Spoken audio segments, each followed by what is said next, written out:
Goeiedag liefde en welkom by dag 5 van ons reis hierdie week. Ons praat oor genade ritmes. Van my pastoor Tief Boysen en die hele beleefspan af. Dankie dat jy nog saam met ons hier is. En aan die begin van 2026, kan ek glo, ons eerste week van die jaar is al amper verby. Nou hierdie week het ons eerlik geraak oor ritmes, paaie en ywer. Maar vandag wil ek hê jy moet iets belangriks raak sien.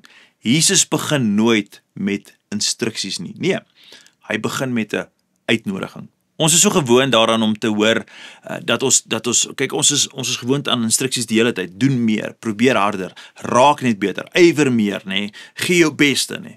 Maar Jesus praat eintlik anders. Luister weer na sy woorde en luister stadig en laat dit net diep insink. Matteus 11:28, Jesus se woorde. Kom na my toe, almal wat moeg en oorlaai is, en ek sal julle rus gee. Let op wie Jesus nooi.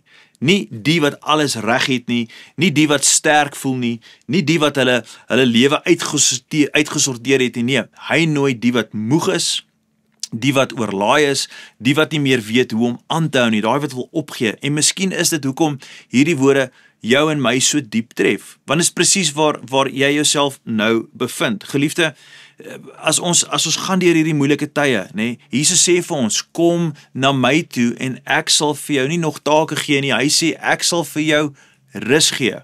Rus is nie 'n beloning vir goeie gedrag nie. Rus is 'n geskenk. En dis hier waar baie van ons eintlik maar vassteek. Ons wil eers reg wees voordat ons na Jesus toe kom. Ons wil perfek wees. Ons wil net ons eie lewens uitsorteer. Ek hoor dit so baie. Maar Jesus sê, kom eers. Rus eers, wees eers net by my. Hierdie uitnodiging is nie net vir mense wat fisies moeg is nie. Dis vir mense wat emosioneel uitgeput is, geestelik leeg, uitgetap voel, jy voel droog, innerlik leef jy met spanning. Geliefde, dis vir mense wat aanhou, maar nie meer voel hulle lewe nie. So vandag, net vir vandag, wil ek jou vra om vir my een ding te doen.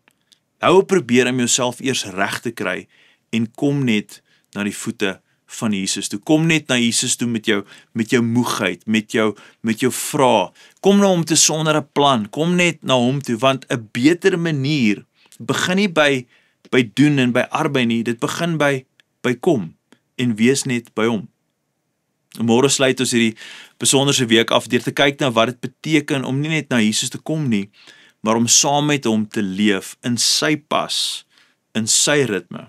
En as hierdie oordenking vandag met jou praat, los vir ons 'n kommentaar met die woord kom. Ons waardeer julle so ongelooflik baie en voor ons mekaar weer môre sien, kom ons bid net eers saam. Hemelse Vader, so baie dankie vir die belofte van rus en vrede wanneer ons na U toe kom.